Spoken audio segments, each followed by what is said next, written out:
Do you think this is the end for South Bombay? Our downtown is BKC. That's the center, and that center is the north-south center of Mumbai. And it is moving in one direction only. No advertising, no marketing, no branding.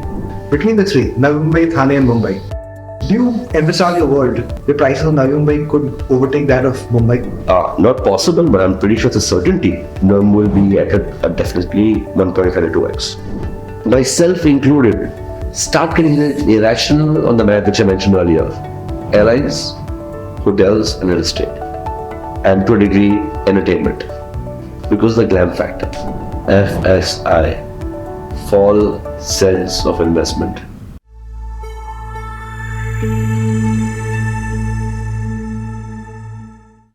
In today's episode of The Real Deal, I'll be talking to a member of the first family of Mumbai Real Estate, Ashish Raheja of the Raheja family. He represents a company called Raheja Universal that sells apartments in the range of 1 crore to over 100 crore. Welcome to the show, Ashish. Thank you. So there are many Rahejas that a Mumbai home buyer knows. Can you explain to us what this Raheja tree is all about? Well, actually, I have it at home there, the Raheja family tree. It's quite expensive.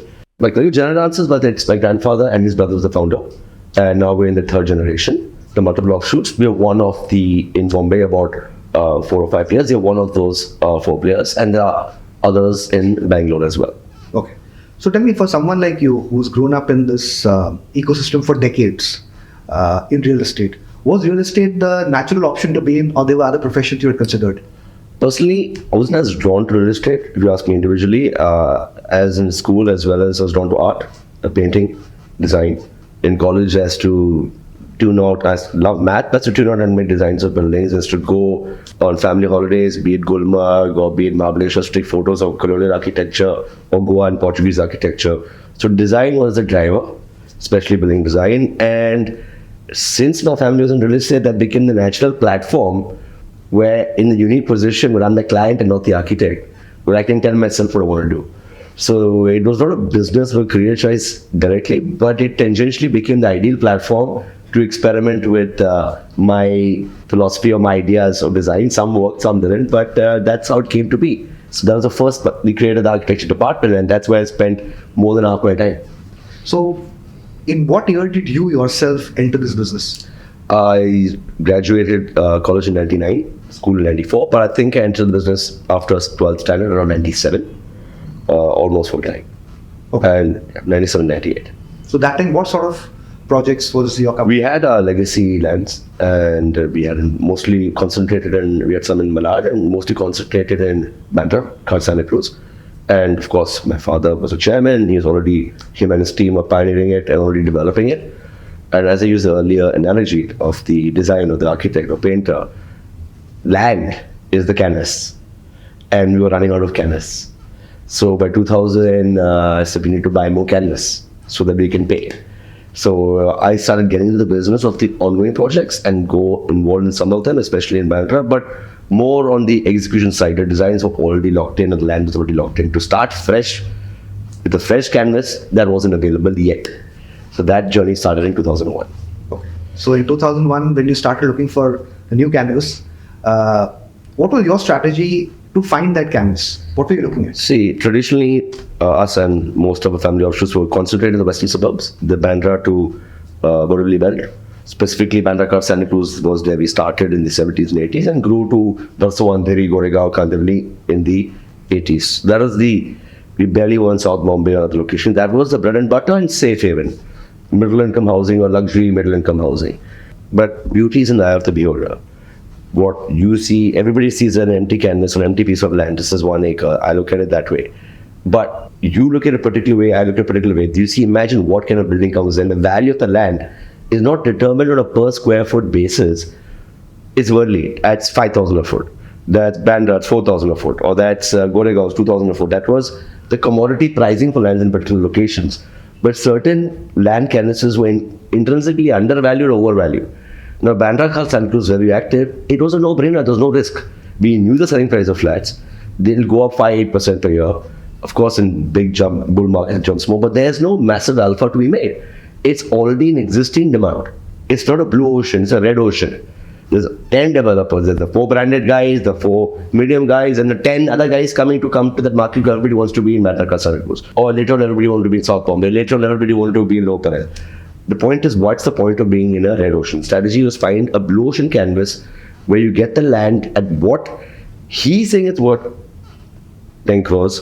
I'm saying in my head it's worth 50. And the same land in Bandra, he's saying it's worth 10. In my head, it's worth 5. I could be wrong, but that's strategy played because the intrinsic fundamentals of overvaluation, undervaluation. And I'm a student of Warren Buffett. He also says that equity markets are imperfect markets. It's never priced based on fundamentals. A lot of it is based on perception and optics. It's not that different for land, which is even more illiquid. It's based a lot on perception and optics and FOMO and follow the herd. There's an inherent risk in going for that unknown blue ocean location. But if you're confident about it, that risk is not a real risk. If an analyst underwrites it, yes, it's a fundamental risk. But in our head, it was only a perceived risk. The actual risk was close to nil. So around 2002, 3, my brother was getting engaged. We lived in a family home in Paliyal. As you asked my family tree earlier, my father and his 3 brothers, they had 1 floor each. And my older cousin was getting married and moving out.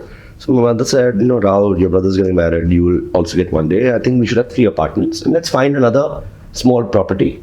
And we can make 3 flats and live as a nuclear family. I said, fine. I said, where? She said, Bandra. As a location, phenomenal. I would love to be anywhere in Bandra. She said, Paliyal. I said, hell no. Why? Why no Paliyal? Like Paliyal is like the go-to place for most people. Paliyal is in the middle of nowhere. It takes from Paliyal to get to Mehboob Road, it takes 20 minutes.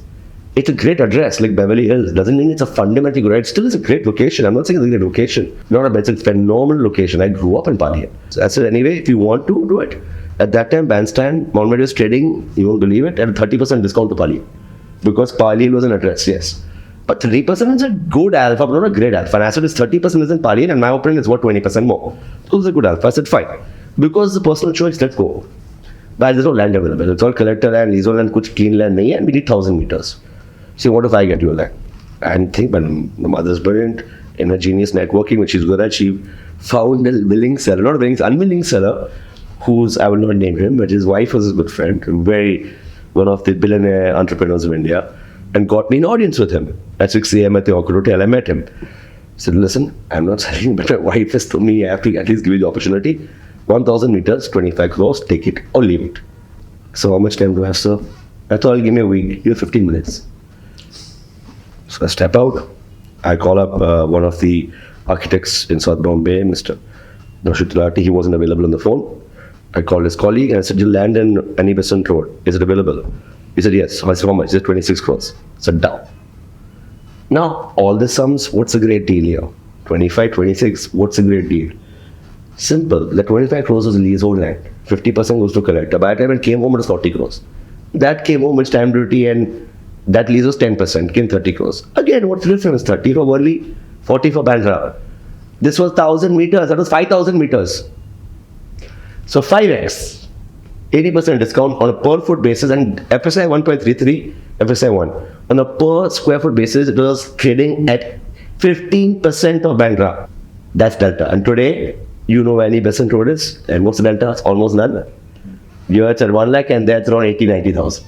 So this is the plot where at Worli where you have your probably I think your most exclusive project is Raheja Legends. It was a commercial location and people valued it same as the painting canvas theory.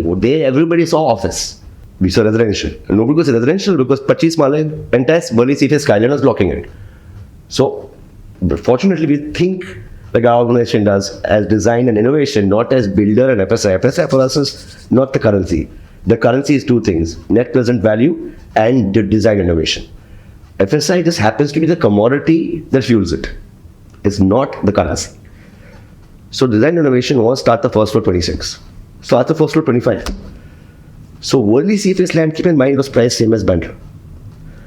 The same 4,000 meters, 5,000 meters would have costed us 125 crores of Worli CFS. Same thing would have cost 125 crores in Bandstand, cost us 25 crores. So we spent 10 crores more on building a 25-story 100-foot podium, another 100-foot of 120 feet of hollow floor. We created the concept of hollow floors. There's nothing. Approved legally, no misuse of FSI, completely legitimate. Provided we get an undertaking, we'll never misuse it, which we didn't. And the first floors are at 26, which was above the Worli CPS skyline. What was the reaction when you told people in your real estate ecosystem that in that street, dominated by commercial, you want to do residential? Most people I've noticed in real estate, they follow the trend. Probably it's not only the real estate, the other industries. We didn't tell anybody. Why tell? Because we were intent on buying more land. So that time we kept quiet. In fact, we kept the facade by doing commercial for a while. Because we were trying to take 2 or 3 more lands. We didn't get all of that. We just succeeded. This was the land of a Birla company in Calcutta. We got another land of Videocon also. We almost had Mathilda Mills. So we were in that spree to tie lands without, when most were doing office or something, or even compact residential. We had Lux residential in mind. But we had limited capital and you can only tie up that much land. So we kept our business plan under wraps until we launched 2 years later. So was generous, especially not because of that, because we also did 6,000 square foot floor plate, 1 flat of floor in any Besant Road, not Napier Road. So tell me, for doing these sort of projects, Legend is such an exclusive project today that it's almost obscure. Nobody knows it. Nobody's heard of it. It's still unbranded. People passing without knowing what it is. Do you take that as a compliment? I'm not sure. It's 2 ways. I mean, one thing, people love recognition. Like I know in Chembur, our project Acropolis is recognized in that community. I know in Kulaba, Berkeley Code is recognized. There's a degree of pride as an architect or as a designer, not as a developer, in that your design is recognized. But there's also a degree of pride as a quiet businessman that the least known building commands the highest price. Because I can see people take pictures, say outside, they say like a Loda World Towers. Yeah. But outside Legend, which commands rates of over 1 lakh per square, not many people know about it. The 1 lakh 30, but nobody knows. It's fine. And the balance and the profit and loss, it's, again, forget the math. It's a matter of pride that a few connoisseurs, if you look at, let me put a different analogy. You go to New York City or London, the best Michelin star restaurants are the hole in the walls, not the big branded ones. You find those 3-star, 2-star Michelin, hole in the ground, you don't get access, you find a path, you go to some gully Gucci and you go in the basement and you found this wow, exclusive wine bar. So may I take that as a compliment. So tell me, for It's connoisseur of a few, it's fine. For something like a Legend, it's got a very, very exclusive gentry. 45 floors, 12 families. Do you think, and that sort of a gentry, their view of an apartment, how different is it from, say, a normal premium luxury customer? There's 2 kinds of luxury customers. There is the one that's community driven and there is one that's privacy driven. Community driven is they want to be part of a larger picture. They want to be part of a large complex, be it Oberoi or be it Yoda or be it Vivaria or be it our own Imperial Atlantis. They like that buzz. And there's some who just love their privacy and like their own way. Neither's wrong, neither's right, to each their own. So this appealed to the private, quiet connoisseur. So tell me, for getting to these customers, their mindset, do you have to appeal to them in a very different way? No advertising, no marketing, no branding. Keep it completely quiet for this level. They don't want to be, and when you're crossing that particular segment, it's best to be, of course, at the Atlantis level of the project Imperial, you have to market and brand. But this level, we found out the minute you mark, that guy is the kind of guy, he wants to know, he's already made up his mind what he wants. He's just looking for something that fits it. He's not the kind of guy, he's made it in life. He doesn't want to be sold to. He wants to buy what he chooses. So you cannot sell to him. You just wait for him to walk in your door and say, this is what I want, can you fit it? Then you customize a solution for him, or you can't. It's bespoke. Many apartments are customized, open niche. One guy converted this 4-bedroom hall. We did another building called Raheja, Anchorage, where another developer also owns. We converted a 5-bedroom hall to 1-bedroom hall. So we planned it that way. So that kind of buyer just knows what he wants. He wants that space, and he will fit it to his lifestyle. Do these sort of projects go through brokers, or it's one mainly Ashish's friend Most there? It is. The channel partner network is our backbone, but it's a particular different category of channel partner. The one who understands that buyer's language. You cannot have the typical overselling. Overselling does not work with this client profile. Discounts. Tell me, can such projects, ultra luxury projects, be called ultra luxury if they offer a discount? What is discount? Now, discount is when you go to Zara, season sale 20%, 2,000 ka t-shirt discount system. There's a rack rate. Rack rate is 2,000. Even if you go to designer, the rack rate is 5,000. Diwali sale 20%, 4,000. But there's no rack rate. It's perceived pricing. I perceive as a designer builder it's worth 100. She'll perceive as 90. You'll perceive as 80. The data analyst will perceive as 70. The expert from JP Morgan will perceive as 50. It's a perception. There's no list price. Because not a per square foot price. Yes, you other guys, everybody published after the registration, itna rate mein hua. But the same building rates will vary so much because each building is unique. This is what I want, this is the suit I want, or this is the dress I want. Now when you go to, I'm not comparing, when you go to Donata Versace for a bespoke dress, or you go to Manish Mosra for a trousseau, there's no discount. They didn't like, मुझे तो budget 2.5 lakh है, ठीक है ना? Discount applies when it is commodified. So in terms of pricing, what did you start Legend at when you started? I think the first apartment sold at reasonable 9 crores, which at that time translated to 15 or 18,000 a foot. And that was around 2006 or 7, I'm not sure. And the last transaction was about 7 years later at about 45. Okay.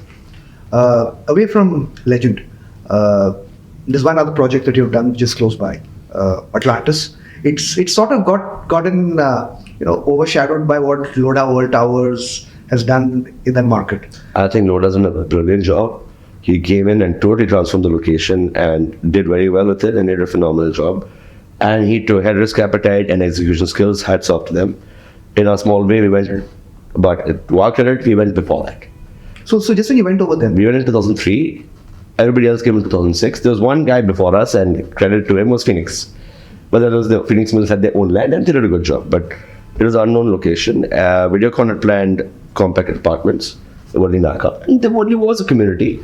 But there was basically, Bombay was a U. There was the elite Soha as a south of Ajali, which is Nepalsi, Malabar, Altamount Road, and the suburban elite, which is Bandra to Juhu. And in between, there was nothing. There's nice, beautiful communities, Dadar, Sarai, and Madala, but they're established communities from the British era, designed as estates, all town planning schemes. There was no massive scale project. They're all good, decent communities. But these are the two elite, and there was nothing in the middle. And it's odd. Ironically, the middle are the best series. And the best connectivity and the best proximity to new infrastructure. So in our quest, we identified few locations, one of them being Kalina, Chembur and Worli. The other one in Worli we took at that point of time, and we said closest to, as I said earlier, closest to ceiling. Now, at that point of time, it didn't mean anything, but we believe closest to ceiling is very important, and closest to ceiling also means closest to BKC. So we took a land called Videocon land, which is about 200 meters off Kondi Naka, planned as 2-bedroom halls. Then that time was just the beginning of the central Mumbai boom. And it was planned as 2s and 3s. We took over the project and something triggered. And I spoke to my family, my sales team, my seniors, my brother, myself, and my father, and we brainstormed. I said, what we don't do well is commodities. What we do well is relative luxury. So we said, look, we cannot do well. We're not good at this. And everybody's got their own segment. This is not our segment. Toyota makes more money than Mercedes in some ways, but we couldn't do it. So we said, okay, let's break the mold. Let's do all 4 pages. So there was 2, 3, 4, 2, 3. We launched it, and the pricing that time was on saleable. Data carpet was not there yet. The saleable was about 1.5 times carpet. And there were 3 projects launched at the same time. There was one in well done Ashok Towers in Parel. There was Planet Godrej in Satrasta. And ours in the. And all 3 had the same thing in common. They had 2 to 1/3 proportion, and all 3 same size. Give or take 5%, it was identical. No differentiations. And ceiling wasn't there. So person would evaluate all in some degree of comparative. There's no differentiation. And they launched at 4,500, we launched at 12,000. That's a bit nuts, right? We scrapped our launch. We sold about 10 apartments and paused. Converted all the 2, 3 into Jodis, redesigned it as 5s, 4, 5, 4, relaunched at 18 and was sold out. What is that made that? Because a guy from the aspirational next gen, 35, 40-year-old guy who's living with spells in APC Road, and to buy a 1,000 square foot 2-bedroom, 3-bedroom wall carpet, or 1,000 square foot sellable 2-bedroom, he has to take out 10 crores, and he'll run out of space in next 5 years because a family will have 2 kids. At that time, he probably had 2 kids already. I said, what am I getting? And it's a 30, 40-year-old building with no amenities and most probably view blocked, unless it's Urvashi, one of those top buildings. So then it appealed to that demographic. We said, okay, I'm downgrading. I think Worli is an upgrade. But at that point, I'm getting this design, lavish, that point of time, metal-clad building, 4-bedroom, all decks, all sea views. and my size of 2,000, 3,000 square foot sellable. I'm actually going to live in better conditions than my parents.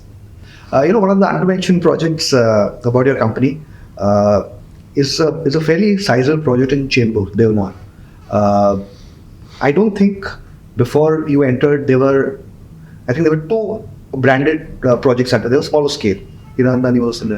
What is it that attracted you to a location like Chembur 20 years back? Right now it's hot. What is undervalued? The demographics of Chembur is a very rich community, and I don't mean rich by just wealth. I mean rich in terms of the quality of people, the professions, and you'd be surprised at how cosmopolitan it is. Unlike certain particular communities, Chembur is very cosmopolitan. And what appealed to me, proximity, it was midpoint between BKC and Navi Mumbai. Irony is, Palm Beach Road was already established as the Marine Drive Malabar area in Mumbai then. And then you had Bandra here. And in between there's a slump. Why is Chembur lesser price than Palm Beach Road? Didn't make any sense. The rich community, of course, it was priced in Diamond Garden. Diamond Garden is the Pali Hill of Chembur. Very high prices. And asking them to move out is asking a Joe guy to go to somewhere else. I want to be in JVPD only. I want to be in Pali Hill only. I want to be in Diamond Garden only. But what's the fundamental? It's just an interest. It's like I want to be in Bel Air because it's Bel Air. Beverly Hills is Beverly Hills. Hyde Park is Hyde Park. Fundamentally, it's not that much better. I said, Diamond Garden prices are this much. And Devnar is nothing. There's only factories. There's a slaughterhouse. And there's a view of the, what's that, Trombay. I said, fantastic. So when we bought the land, it says there, always buy all when optics are poor. The Imperial, the third project we bought in Worli, was in the middle of a lane completely encroached with the brothel next to. Chembur had a slaughterhouse behind and Mumbai in front and a telephone factory next to it. When we had the Ministry had not shut down, had a chimneys of a chemical factory next to it. One in Goregaon, Raheja Titanium, which you mentioned the other day, had a tabela next to it. So that's the irony. They're fundamentally good, phenomenal locations. The canvas is pure. What's around the canvas can obviously gentrify one time. But the fundamentals of infrastructure, Devnar was 3 minutes from Chembur. And the irony is, once you're there, it was trees, it was greens. You get views of the greens of the hills. You were seeing it at ground level. And as I mentioned earlier, as a design perspective, you imagine a building of 18 stories. You imagine that, and imagine from the fourth row, what's happening won't matter. Once you're in that community, so we doubled down and bought a second land next to it. As a joint venture, and we built 1 million square feet. At that point in time, 1 million square feet was ambitious for Devnar, now Chembur. How was it to sell over there? It was the fastest seller. Not because it was the best, only the best project, it was the only project. There was no supply. How was the pricing at Acropolis? We launched in 2003 or around then, 3 projects simultaneously. Kandivali, Malad and Chembur, I remember very clearly. Same time as Atlantis. Kandivali is a 2,800 on saleable, Malad is a 3,100, Chembur is a 3,300. By the end of the cycle, Kandivali stabilized at around 10,000, 8,000, 9,000, 10,000. Malad at 12, 13, 14,000, and Chembur stabilized. And on carpet, now the stabilized value on carpet, Chembur is at 40. In terms of, if the Sensex goes up 2x, the stock that goes up 4x matters. The rising tide raises all ships. So the average Mumbai may have gone up 2x, but Chembur went up 4x. So, Ashish, one of your projects has made an appearance on our show a few weeks back. Dhaval Ajmera of Ajmera, I asked him the question that if he wasn't staying at his current Juhu residence, where else would he like to stay in Bombay? He highlighted one building of yours, which I don't think is commonly known, barring the small circuit of Worli, Raheja Anchorage. And there's Dhaval, and I must thank him, that's a huge compliment. Another developer saying he wants to stay there. And probably many members of my family will agree with him. Because we had this debate, why aren't we moving to Anchorage? And I said, no. If we move to Legend or we stay in Bandra, I don't want to go to Anchorage, but that's a different... Why not Anchorage? What? It's a pet peeve. It doesn't make any sense. It has nothing to do with your viewers. I don't like curves. It's a beautiful curve. I like straight lines, very geometric. That's a personal OCD. Many of architects have argued with me on that. But if you see Worli, those curvy buildings, they're beautiful, but I can't live in them. You can't live. And now some of my friends live in them and they're saying I had nowhere to put my water. That's okay. In a large scale like Anchorage, doesn't matter because the back is curved, or no. Smaller flats, where do you put a wardrobe, where do you put a toilet, where do you put a kitchen, it starts affecting your day-to-day life. But for me, it wasn't that. For me, it was just like angles, bad angles. That aside, it's in terms of quality of life, it's one of the best buildings we've made. That category, the two others, Buckley Court, we did in Cooperage, Kulaba, which is 25 flats, 7 flats, which we did our partners, Bojwanis. 1 Altamont Road, which we built with our partners, Gowanis. 33 floors, 11 flats, 8,000 square feet. Anchorage, 5,000 square feet. We were doing that 5,000, 8,000, 10,000 category. People who follow me know I'm a big fan of Buckley Court. Buckley Court, probably, yeah, it's one of the best designs. Do you think it's probably would you rank it amongst the top 3 most aesthetically Most people would agree with you, and so the fees. Curves. It's got curves. Okay. So that thing has the same problem as Anchorage. It's a triangle and a curve. It's aesthetic to everybody, but 1 Altamont Road, rectangle, legend rectangle. Now, one unique thing that has come by now, it's very common in terms of design, that now it's common, but if you talk in 2002, 13 podiums, 10 podiums, people would look at you and think you're mad. And it wasn't done to extract FSI, which we care about, but not that much. And it wasn't done to get some ridiculous one parking. And one thing in mind, the first habitable floor should also be a CE. This is Raheja Legend, right? All Legend, Buckley, Altamont, Anchorage. All of them, the first habitable breaks the line. That was the whole idea. Buckley starts at 11. 1 Altamont Road starts at 11. Anchorage starts at 6. And Legend starts at 25. Atlanta starts at 11. Okay. Common now, not so common then. So we've spoken about many of the projects that have done well. Which has been the project you think has underperformed sharply for you?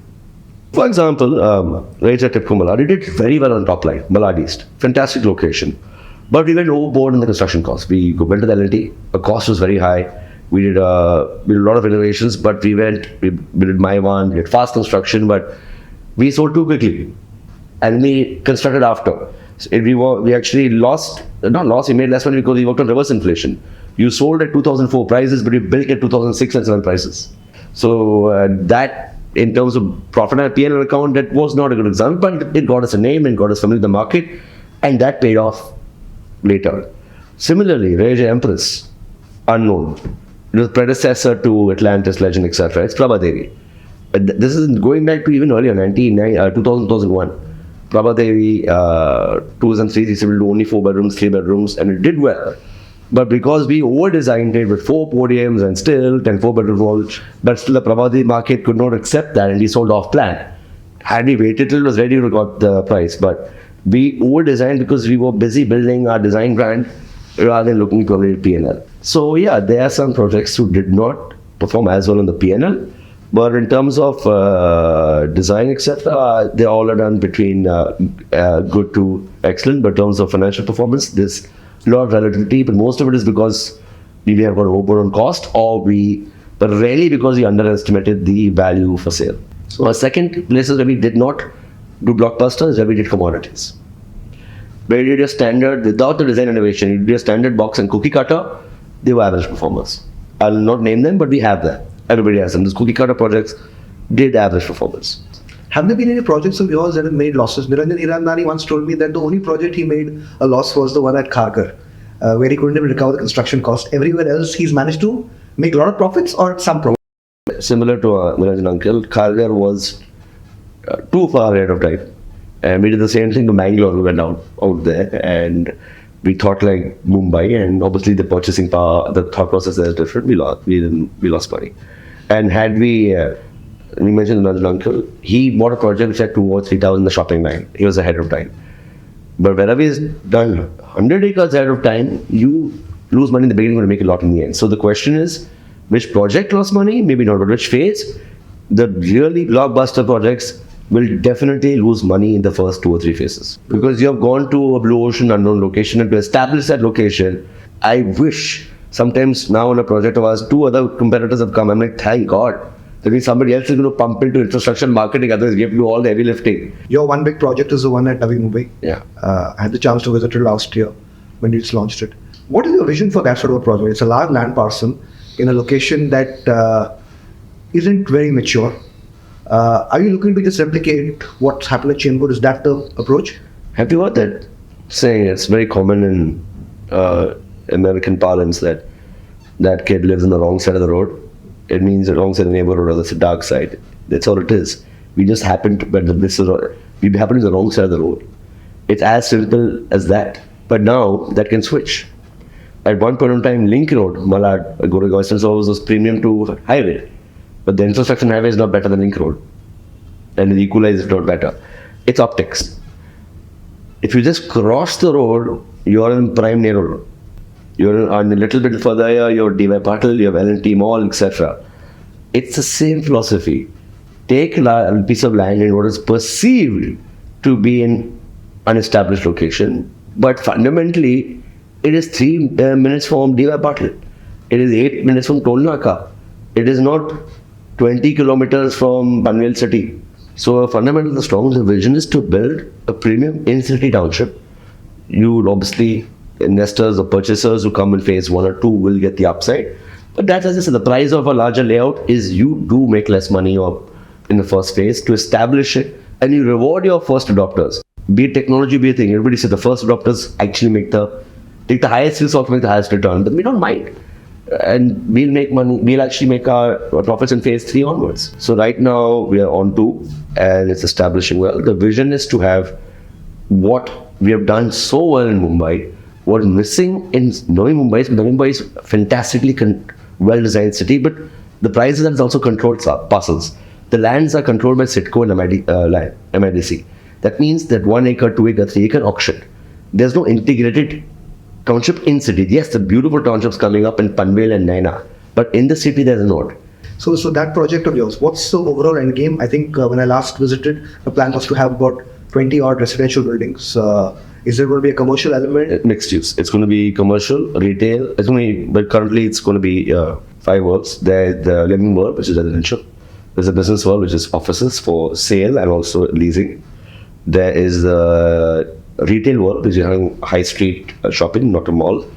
There's the experiential world, which is going to be a country club, a downtown with restaurants, etc. And we're putting up 5th, which is the nature world. We're putting up a big central park or district park with restaurants, F&B, a mini version of New York Central Park, which will add to the nature experience. One of the undermentioned facts of MMR real estate is that Navi Mumbai prices have actually exceeded prices of many micro Mumbai markets.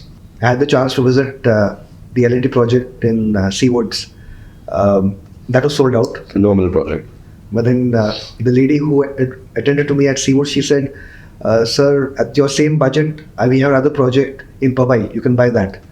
So that thing gave me an illustration. Same brand in Navi Mumbai was turning out to be as expensive as Powai. It's like, this is not New Jersey, guys. What is New York?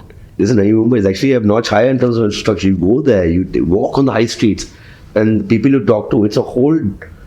People in Mumbai don't even understand the difference between Vashi, Sanpada and Panvel. No offense, but where is it? Near McDonald's. There's McDonald's.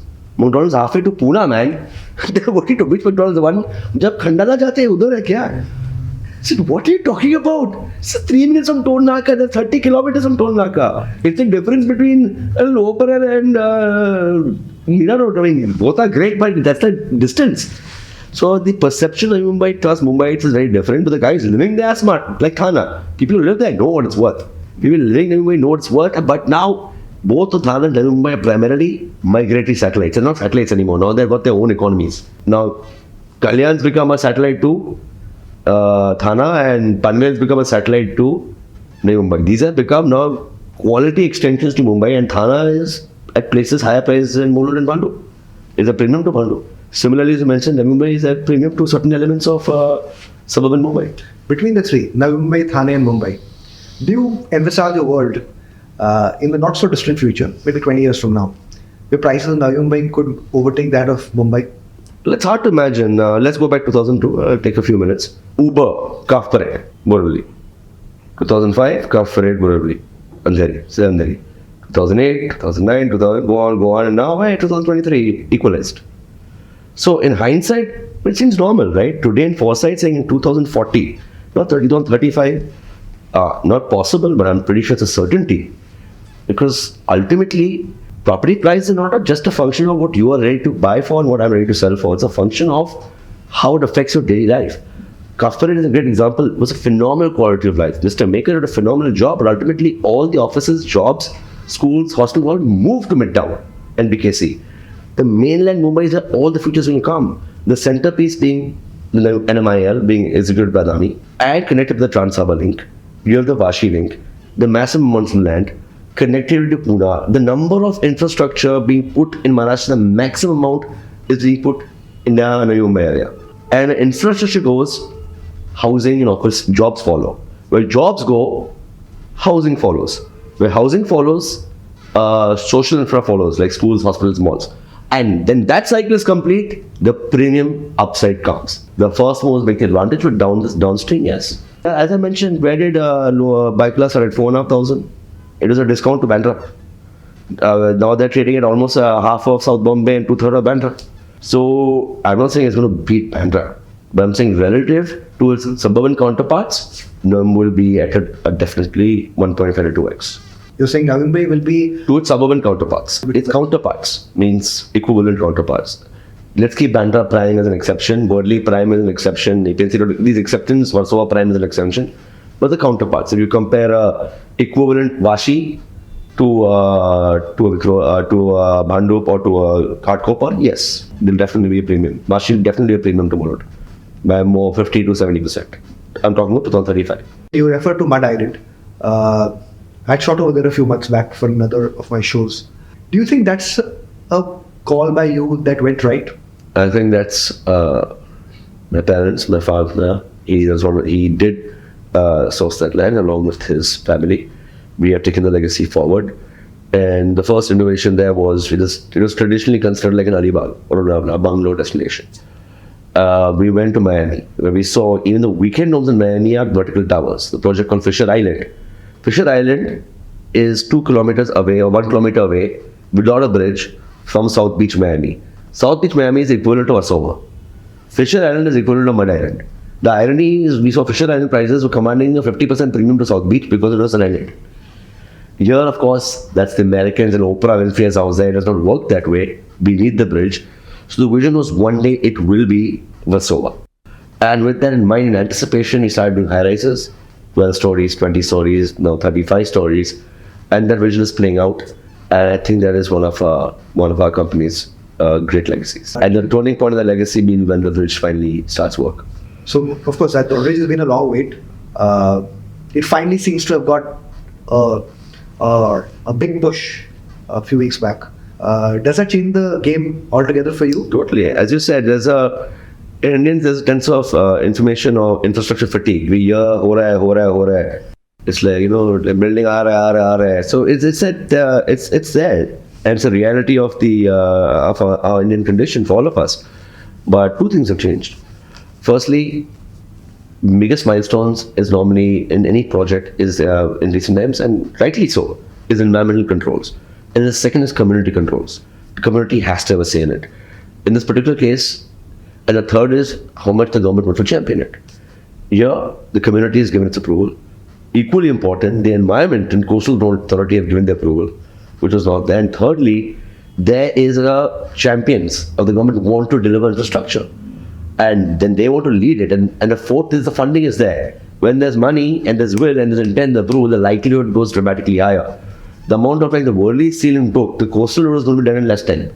Though it's a project is 8 times larger. Simply because of will, intent, resources, and all approvals in place. Do you think this is the end for South Bombay? It's been a dead market for almost a decade.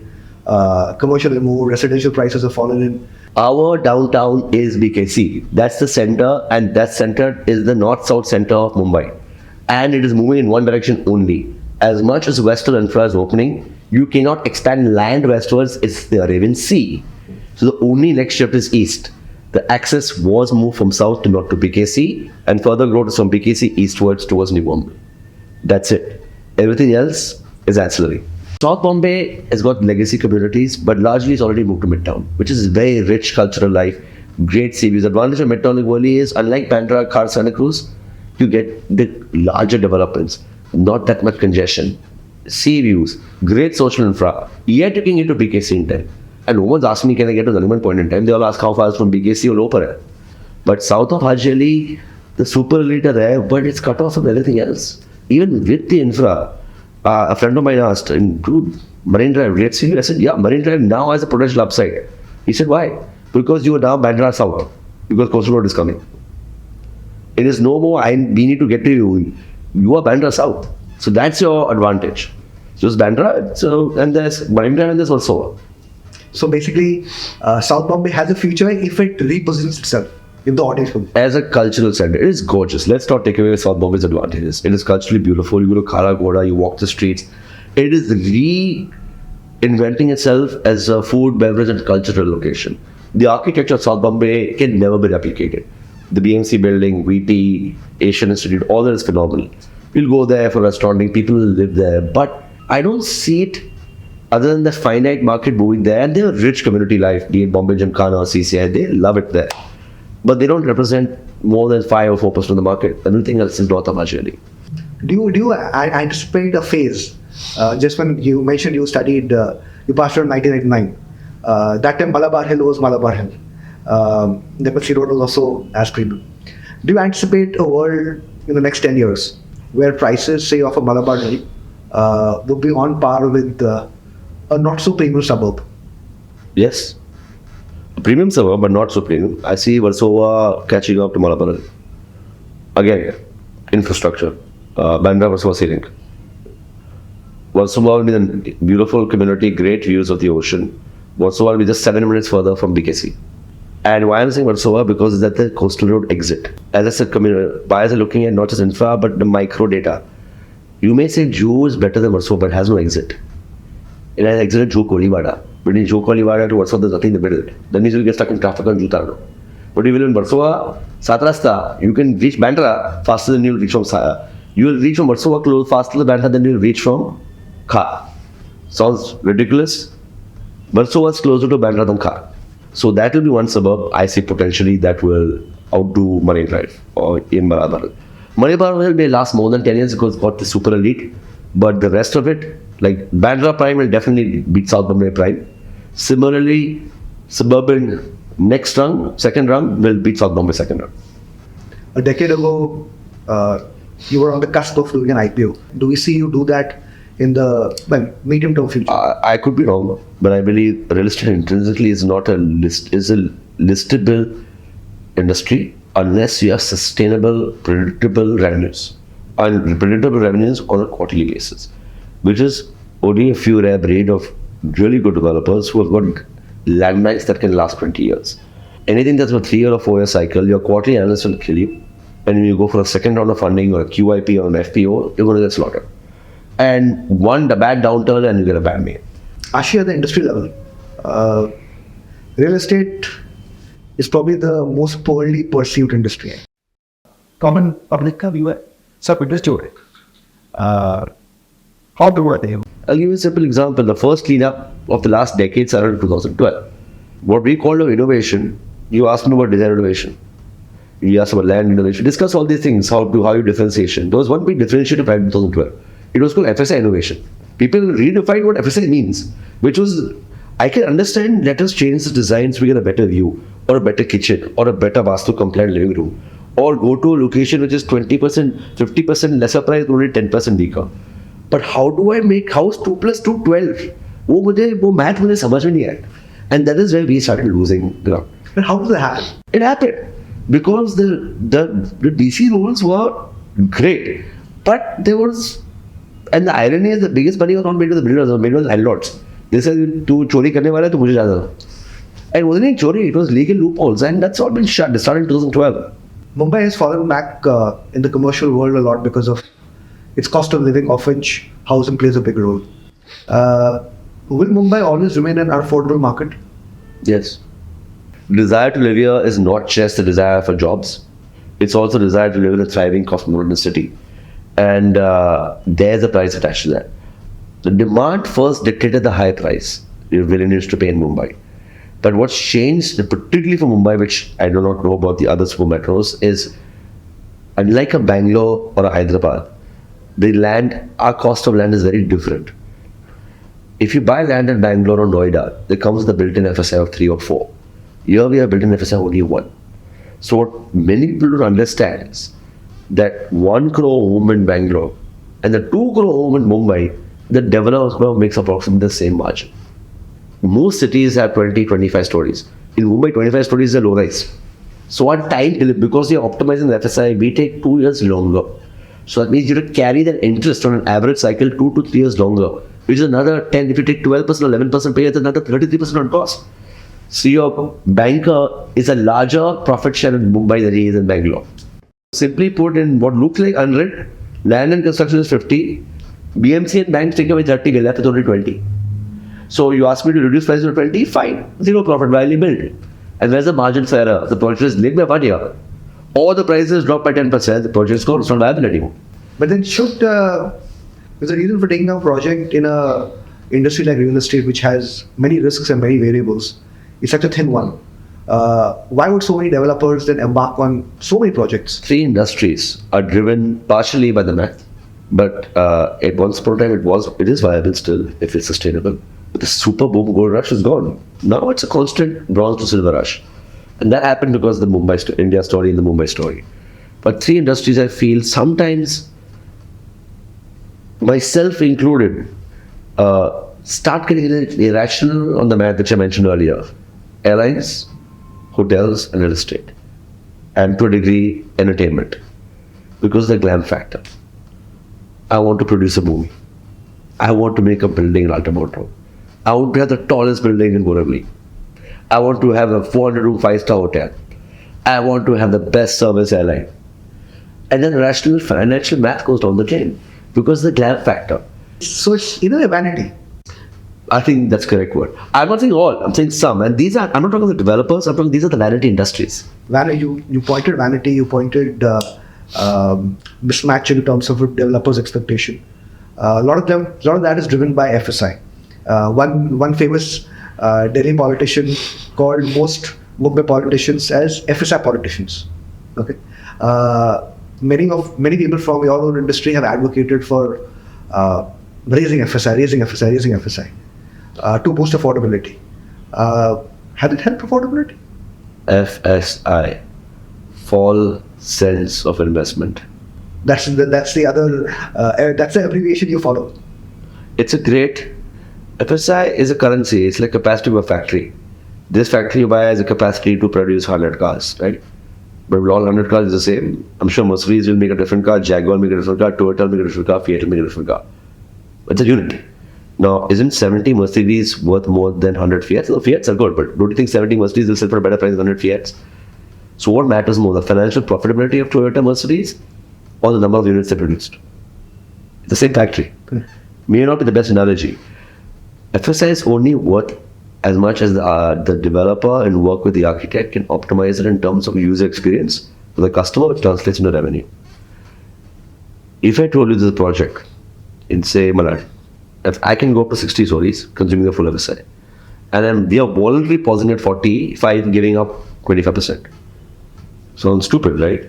What if I tell you the additional 15 stories, we'll end up losing 50 crores more? It's the law of diminishing marginal returns. Beyond a point, construction cost, people say FSI is a commodity, but the more you use it, the less value it has. Because FSI is not worth an intrinsic 3,000 a foot. FSI is equal to selling price minus cost. But if I consume more FSI, 3 things happen. My construction cost beyond a particular level starts exponentially going up because of steel and cement and number of elevators and all they may be, number 1. Number 2, if it takes me 2 years longer to build, our other partners, the banks, add on 22% to cost. Compounding. Number 3, you have created from 45 to 70 stories your own competition. You have that much more inventory to sell. So the inventory overhang goes up by a year. You stack up the math, it does not make sense to always consume FSI. Unless you can consume it all at 20 stories, it's almost impossible. There's a plus to it. The higher floors get a better view. Do the math and every one does not paint all. Now, for example, you tell me Carter or Bandra, it makes complete sense to use the full FSI. Because whatever math you do will stack up. But that's not always the case. In most cases, at least in Mumbai, it may make sense not to consume the full FSI. The math actually, your profits go down the more you consume. One of the interesting trends that's played out in the last 2 years is that we've seen a strong market. I think to a large extent it's been exaggerated with some data gaps. That's fueled complete rush in terms of new projects. Should the market be worried or should we be satisfied that so much supply will bring a lot of good options for home buyers. Okay. The demand, the supply cost, as I mentioned earlier, does not determine the selling price. But neither the selling price determine the reality of cost. If selling price goes above and things go well, rush of supply comes. But the rush of supply is coming without actually incurring that cost. It incur 30-40% of the cost. So hence I'd like to make two statements. Firstly, I think last 3 years. Let's not forget the 2 years or 3 years prior to that was doldrums. You spread the last 3 years demand and spread it over 6 years, it's a good year, it's not a super strong year. Because the 3 years prior to that were very bad. From 18, 19, 17, 18, 19 was quite slow. 21, 22 and 20 was strong. It's averaged out. Going forward, the super lows prior and the super highs we saw, which was pent up and no demand, I see it coming to a sustainable level. You may see instead of 2,000 or say arbitrary numbers, in a particular location 1,000 units are coming up and now suddenly 1,500 units are coming up. Abhi supply zyada hai, price gidna chahiye. Correct reaction. But of those 1,000 units, maybe 800 would be delivered. Now there's 1,500 units, maybe 500 units delivered. I'm talking hypotheticals of real supply versus perceived supply. Perceived supply is what you see marketed. What you see is the data. Real supply is those projects which should actually be delivered and not get stalled. If you take away anomalies of those without full approvals, those without proper financial closure, those without proper pre-sale, and more importantly, those who are selling at a price point without financial underwriting of their ability to complete the project, they will stall. And then, yes, the guy who paid 1.7 crores versus the guy who paid 1.5 will feel he got gypped, he wished for 1.5. But 3 years later, when he gets his project and the 1.5 guy or 4 guy is still struggling and complaining, mera delay ho gaya, that's when the reality will come. Unfortunately, that reality will only hit 2-3 years from now. So I think the next, going forward, we have to be cautiously optimistic because India's story is still strong, despite the world.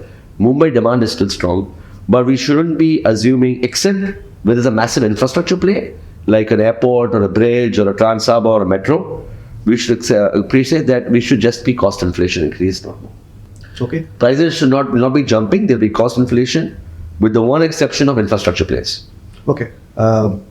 Cost prices will not rise. I think that's a consensus view. Prices will not rise. Cost inflation, that much, 3-4% better. Should we expect a price drop given this sort of Yes, perception, yes. There will be customers looking for bargains because developers will start in a year from now giving discounts, and that will drive most to offer those discounts. And some strong developers will say don't buy it, they'll wait. Those who can afford to wait will wait 6 months more, because those who do drop, as I mentioned the earlier example of 100.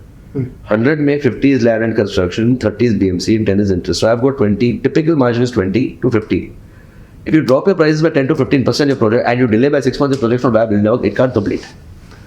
It can complete, but it will get stalled because that discounting is only to fuel the next 1 year. What happens 2 years after that? He'll complete to a certain degree and then he'll discount again. So the buyer will feel good. He'll bargain. But keep in mind the reality of the supply mat. Just like my land cost is not determined, I cannot justify a higher price because I paid more for the land. Similarly, conversely, the logic is you get paid a lower price for flat, there's a real risk that goes from real supply to perceived supply. So it's this self-fulfilling prophecy. Like we love predict prices will go down and projects will stall. There's a correlation. They're stalling because prices went down. Now if I tell you increase prices by 15%, I'm not talking as a builder, I'm talking a real deal. 80% of projects will deliver on time. The prices remain the same, 30 to 40% will come. They drop by 10%, that figure goes on to 20%. Because the viability of the project math is going to go down. No, so just to understand, you're saying what percentage of projects should make? At our current prices, they go up with cost inflation. I presume about 30% or 40% will be on time. Okay. They'll be on time. On time, maybe a few months here and there. 60 to 70% will not be on time. Or it's because they already started, the prices and the cost math is not correct. In my opinion, I could be wrong. Number of projects or number of units. However, if the prices drop, say 5% or 10%, that number goes down from 60 to 80. Because there's no skin in the game. These are just, I don't have the full data, this is gut. But the math is simple. The 20% EBITDA math is simple. If you drop prices by 10, and if the builder cost goes up at 10, there's no skin left in the game, there's no equity left in the project. Typical expected margin is 20% is what you should underwrite. But as I told you earlier, instead of taking 20,000 for, they took 20,000 for, 22,000 for. So margin wasn't 20, it became 10. On paper it was 20, but actually really it was 10. Because after the cuts expire, yet logically you should pay less for land But the redevelopment bidding went higher. You know this, you agree? Between 21 and 22, has the redevelopment gone lower or higher? Higher, much higher. After premiums have doubled. So here's the logic. My premium has doubled. So therefore I should cut back and my bid by instead of 40, I should give 30%. No, let's give 50 instead. Have prices magically shot up. The expectation of prices have gone up. So the underwriting has gone wrong. So how are the prices correct? But the buyer say, I can't afford it. Prices will correct. Product will stall. Cycle starts again. Real supply, deliverable supply cannot afford to reduce prices. I'm not saying they should make super profits. But it's completely fair. A businessman makes his fair margin for his effort and his risk and his entrepreneurship. 20, 22, 23, 25. It's not that great. 15, 17. But you can't ask him to work on 5 and 2 and negative 3, no? No, agreed. Regarding one key market, it's a very glamorous market, you alluded to it earlier, Bandra.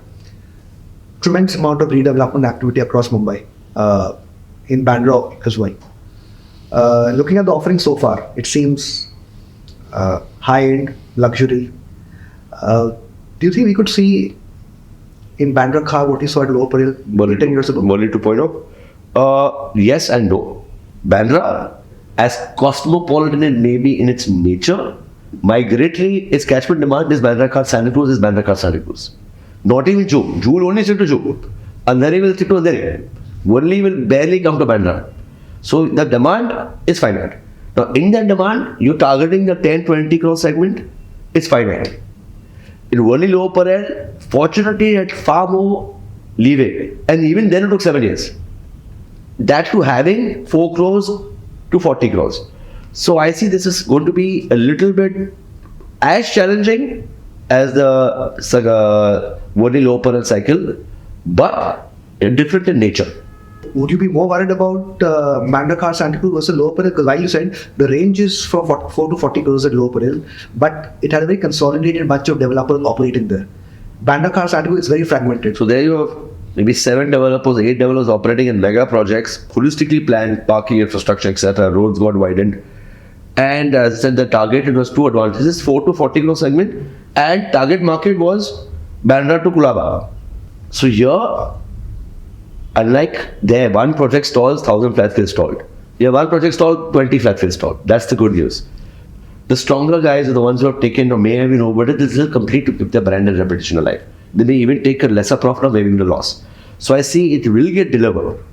The ones who have strong developer backing. But I'm not seeing as a greatly profitable profit for the developer. But those who have overbid, some of them speculatively so, they will be stalling. And when the stall projects happen, either because of overestimated sale price or are not getting that degree of sale as they expected. Because the last 3 years, and as I said last time, everybody's become a hero. What I sold at 10, now I'll get 12. What I sold at 80,000, now I'll get 1 lakh. I'm a hero. Boss, the past does not dictate the future, and neither does the future dictate. It doesn't work that way. The present is what we look at. Just because Chembur, Acropolis is today selling at 9 crores, I cannot do it again at 9 crores. That's a community. So that falsity has to be removed. The reality check will come. The bad news, as I said, I'm seeing maybe 60% will stall in the Bandra car Santa Cruz belt. The good news is it won't collapse the entire project because it will be fragmented. There's a perception in many quarters that because of so much supply coming in, Mumbai might be setting the stage for a price war. Do you agree? Yes, for sure. This will be a real price war. It's going to be like a price tug of war. Okay.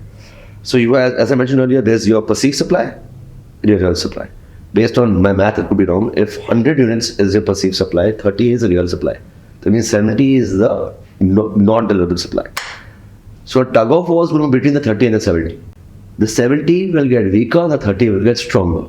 So if the price today of a 2-bedroom was 1.8 crores, hypothetically, this guy drops from 1.8 to 1.5. You'll expect him to drag it down, he'll stay at 1.8. Because he knows that he drops to 1.5, he cannot deliver the project.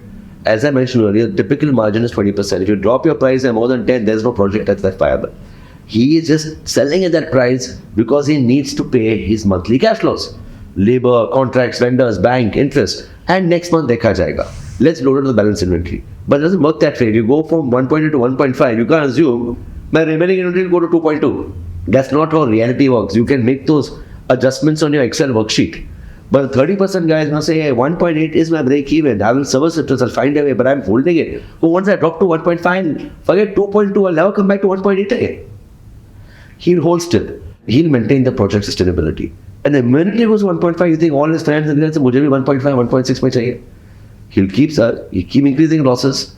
Then, like, let's think about a cricket game. Cricket mein, I have to hit 200 in a 20-20 game.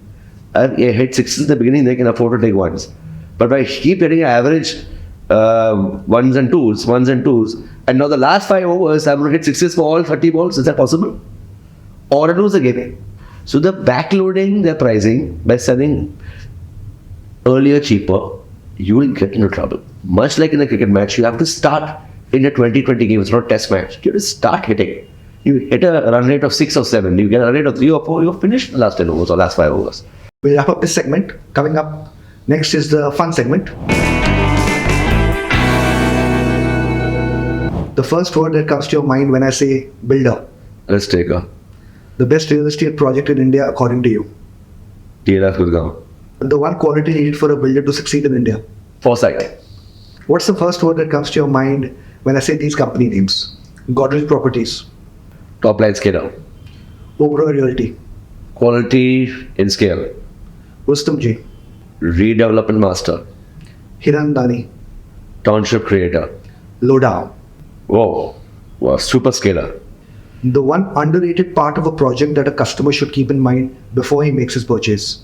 Don't look at the outside. Sometimes the inside, inner beauty also matters. And the inner beauty, the floor plan. Stop looking at the amenities and facade. Start looking at the floor plan. All of you who buy off plan. It'll matter to you when it delivers. Okay.